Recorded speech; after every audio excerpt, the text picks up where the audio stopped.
Austin space. But we digress a little bit. Appreciate that, Rhino. Joining us now in the studio, Russ Latino, President, Empower Mississippi. Morning, Russ. Good morning. How are you, sir? Doing just fine today. As you know, we got Memorial Day coming up, so we've been talking a little bit about that. But wanted to get your thoughts on the recent Supreme Court decision. I think you'd be the fifth lawyer we've had come opine on that. So you're not tired of talking about this issue yet, is what you're saying? Well, you know, we can talk on that for a second, and then we can pivot and talk about the Empower Policy Summit coming up and whatever else. But the first question I'm going to ask you is, do you think, as I have every other that I've interviewed on this matter, that the Supreme Court got this right? I do not believe that the Supreme Court got it right, and I'm putting my lawyer hat on, really, to answer that question. I think effectively, when you look at what was put into the Constitution in 1992, which is when the ballot measure, citizen-led ballot measure process was included in the Constitution, it's very clear to me that what was intended was for there to be a opportunity for citizens to put on the ballot a potential constitutional amendment, and that the authors of that process, as imperfect as they may have been, did not envision that it would be a limited time opportunity.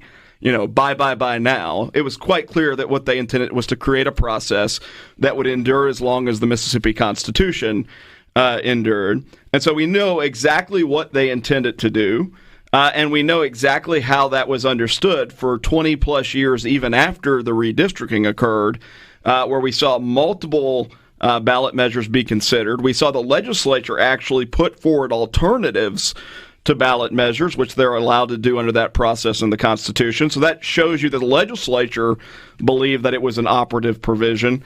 And so, yeah, I mean, I think the end result is a weird result where you effectively invalidated an entire section of the Constitution, and there's a whole body of law, something called canons of construction, that stand for the principle that you really shouldn't do that, right? You should interpret a provision in law, in this case a constitutional provision, in a way to render it operative if possible. And I think if you have an originalist point of view, which is sort of the Scalia judicial philosophy, it'd be very easily to come away and say it was quite clear they intended to allow this process to unfold in a way that citizens would have the ability to amend the Constitution. We understood it that way, and that in some ways it cuts against original intent to rule the way they did. That being said, I am not one of these people that is up in arms with the court, because I think it was a close question of law. And I think very, very highly of Josiah Coleman, who is the justice that wrote this opinion. I endorsed him when he was running this last election cycle, and I would endorse him again today, because for me it's not personal. I just think the ruling is one that probably cuts against originalism in a way that if I had been on the court, I would have been uncomfortable doing. All right. Well, so that is a dissenting opinion with the other lawyers that we had on the show. But look, that's what the courts are for, is to sort out these complex, thorny issues like that. And we as citizens, we are bound to abide by them, I guess, or I should just say, take the consequences. In this case, it invalidated the Medical Marijuana Initiative 65, which passed overwhelmingly at the ballot box. Yeah, and, you know, truthfully, I disconnect it from the ballot measure itself. I know a lot of politicians don't, right? There are a lot of people who are politically motivated either to support or kill medical marijuana. I think what the court was looking at is, you know, is the process itself one that's operative? I would have come down on it differently. But the real consequence of it is not just medical marijuana. The real consequence of it is effectively that we no longer have the ability. Right. It is mathematically impossible to now put a ballot measure forward. And, you know, people have sort of hemmed and hawed around the periphery on this question, but we've got two parts of our Constitution that were added to our Constitution under the same process. And so if it is not valid, if it is mathematically impossible to use that section of the Constitution, then we've got two pieces of our Constitution right now that are invalid and at some point will face some challenge and be unenforceable. Yeah, and I just also want to say that we've suggested on the show many times that before the court was not the matter of medical marijuana as a concept or the initiative itself. What was before the court was the mechanism essentially by which the initiative got to the ballot and ultimately voted on and passed, at least from a ballot perspective.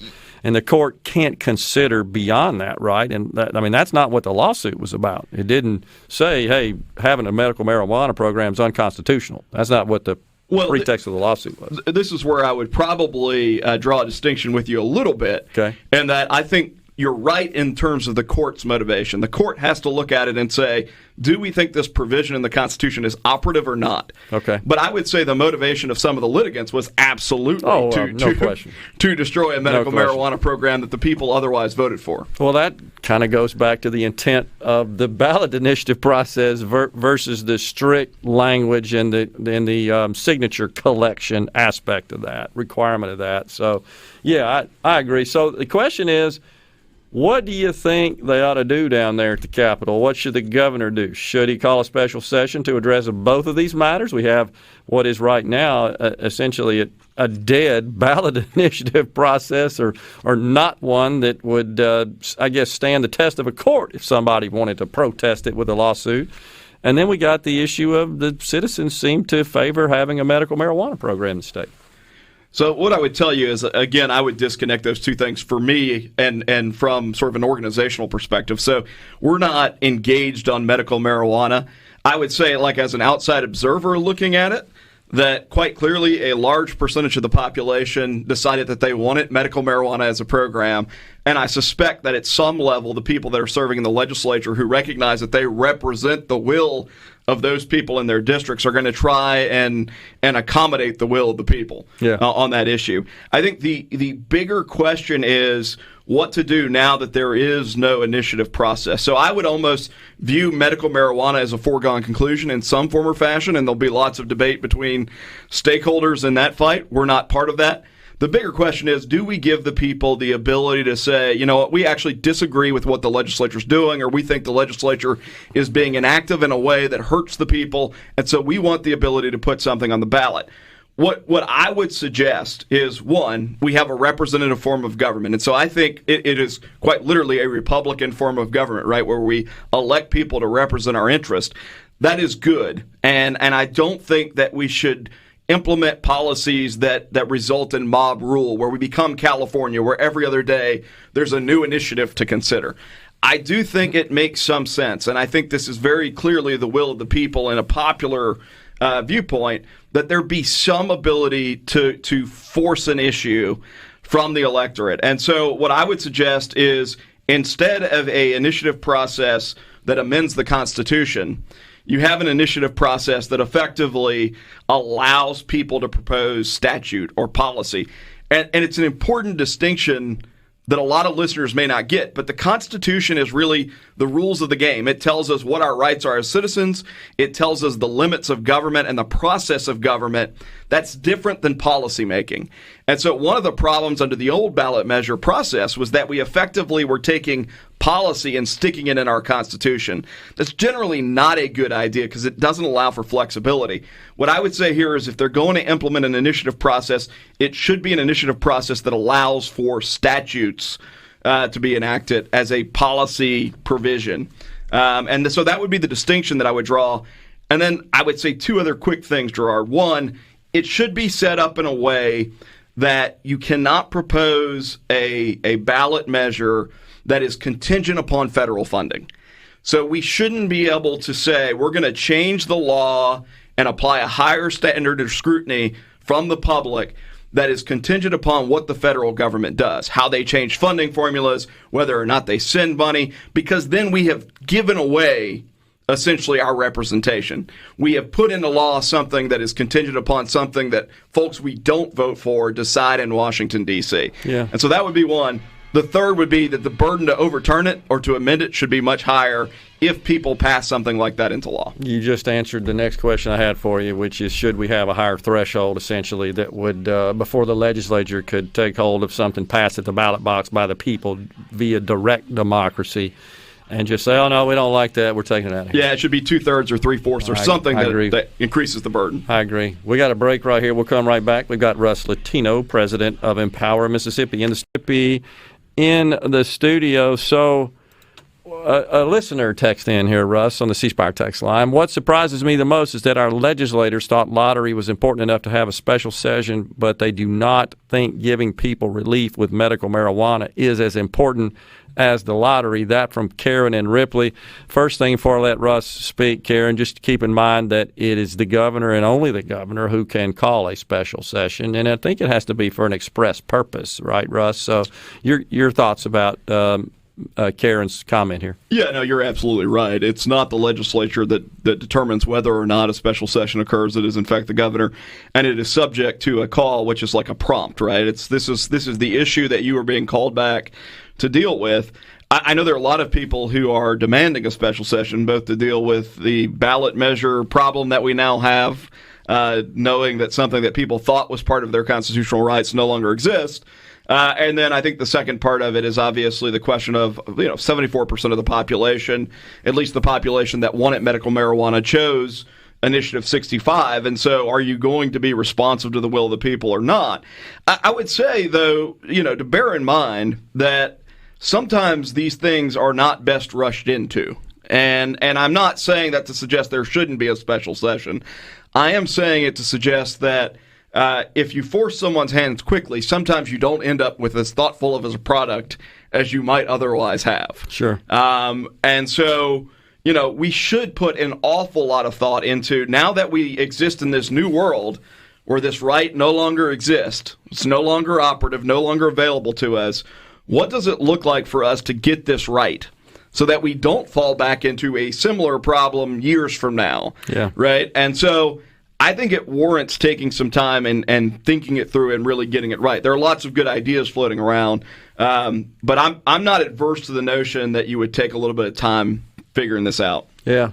And, it's also fair to say, even though you and I are both proponents and supporters of tax reform, specifically eliminating the income tax here in the state of Mississippi, that folks over on the Senate side, when they got the bill, said we need some more time to get this right. And I don't know that that's a statement necessarily in opposition of reform as a concept as much as it is.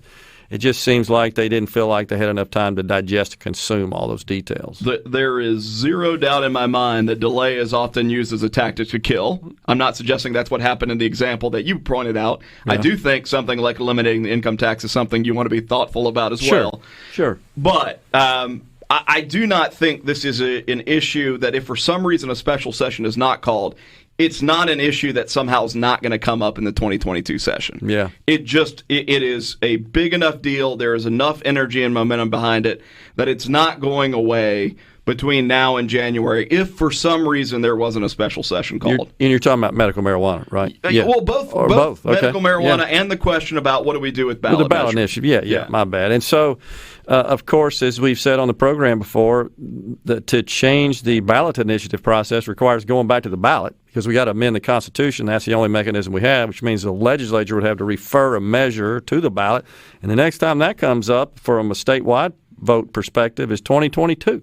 Unless the legislature call for a special election. So lots of dynamics involved, as we say. But let's tell us about what's going on with the Empower Summit that's scheduled June 8th, I believe, right? Yeah, so on June 8th, we are pulling together business leaders and lawmakers and folks that work in government and around government and trade associations and media and the folks that are actively engaged in the process of policymaking, and that includes some community leaders and citizens that are actively engaged in that process, really to have an idea summit. I mean, it's called Unleash Mississippi, but the concept really is to talk about an honest assessment of where we are as a state in education, work, and justice, and then to share ideas about ways that we can improve in each one of those areas to ultimately present a Mississippi that has more opportunity for more people, to be in a position where every Mississippian believes that they have the potential to rise, to accomplish more. And, the goal really with it is to come away recognizing that there's plenty of opportunity for people, even if they have slightly different viewpoints, even if they see the world slightly different, to come away recognizing that there's opportunity for us to change the state of Mississippi for the better, and that we shouldn't let those disagreements get in the way of where there's common ground. Yeah. And so that's really the impetus behind it. I think one of the things that Grant and I talk about all the time is the importance of there being a unifying vision for what we want in Mississippi, right? And I feel like sometimes we get caught in the weeds of individual policies that make a difference, but they're incremental. But there's not necessarily that sort of pounding drive to accomplish something big. And so that's why things like the elimination of the income tax, as an example, I don't know if we'll get there or not, but it's the kind of bold idea that we should be talking about as a state. Yeah. Because there's no way to continue playing small ball and go from 50th to the middle of the pack or near the top of the pack. We've got to think really boldly if we're going to do those things. And for that to happen, there's got to be multiple people out there sort of setting a goalpost that says this is what we're running towards. Yeah. And we want to facilitate that. So that's really what this event is about. Lots of good stuff. Lots of stories, Russ, floating around about loss of our younger population that are exiting the state, looking for greener pastures, if you will. What do we need to do to retain our best and brightest? We've got great universities that are churning out fantastically skilled graduates every single year. What do we do? I think a lot of young people, and first of all, it's accurate. If you look at the data, I've heard people try and discount the data, but if you look at the data, Mississippi is one of 3 states that's lost population over the last decade, and it would be far worse if not for the fact that we have people who are retirees that are moving into Mississippi because of low cost of living. Yep. So from an economic standpoint, what you want is a vibrant class of 20 to 55-year-olds who are producing, who are growing the economy, who are creating jobs. And the reality is that class is shrinking in Mississippi at the same time that the class of people who have earned their retirement are moving into the state of Mississippi. Economically, it's a bad recipe. So I think, we've talked to a lot of different young people. They give different perspectives on why they don't view Mississippi as an opportunity-rich state. I think for a lot of them, they feel like it's a good old boy system, right? They feel like it's the kind of place where if you know the right people, you're going to be comfortable. If you came up in the right setting, you're going to be comfortable. But for lots of folks, it's really hard to get an edge. It's really hard for your talent to be used in a way that ultimately you succeed because it doesn't feel like an opportunity-rich environment. And so the question is, how do you create an environment where people feel like, if I invest my life here 30 years from now, I'm not going to look back and say, boy, was that a mistake. I should have moved to Austin or Dallas or Nashville or Atlanta. And we're never going to, I shouldn't say never, at the outset, we're not going to be able to compete with those places. I think what we've got to show is that there is serious intent to really grow the economy in a way where those kinds of opportunities will follow. It's one of the reasons that we're excited about the idea of eliminating the income tax, because if you look at what's happened in a state like Texas and a state like Tennessee with no income tax, is that has become the kind of environment where capital invests. And when capital starts to invest, when people with money start to say, you know what, there's an incentive for me to put it in this state, the end result is that cool things follow. So culture actually, in this case, followed capital. Nashville's a great example of this, the way it's boomed. We've got to have that kind of growth mindset. I think the other thing that we've got to recognize is that, we've got to get to a point where we can have conversations with people who see the world differently and not ostracize those people. And I think for a lot of young people, their values look very different than previous generations' values. That doesn't mean they're right, but it means they want a seat at the table, and we've got to have the kind of culture that allows them to have that seat at the table for purposes of the debate. And a lot of folks point to that as I just don't feel like my values are welcomed in Mississippi. I agree with you. And I think we have had a habit of dismissing them to a great extent, and they do feel ostracized, and thus they exit. And I think we got to do a better job of, catering to that. That doesn't mean change your basic underlying foundational philosophy, but at least recognizing it, as you put it, giving them a seat at the table. I think it's critical.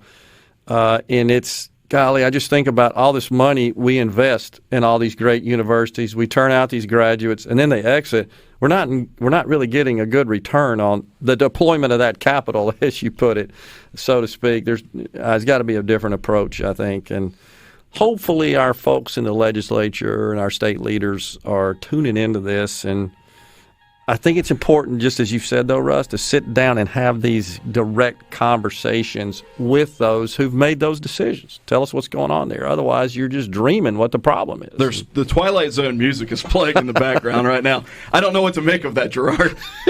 That's because one of our listeners said that's what they feel like we're in right now. No, it's good stuff. Appreciate you coming in, Russ. Good conversation, and I look forward to seeing you guys on the 8th at the summit. And happy Memorial Day, and certainly honor those who paid the ultimate sacrifice so that we could live in the country we live in. So continue talking about that. Amen. Russ Latino, president of Empower Mississippi.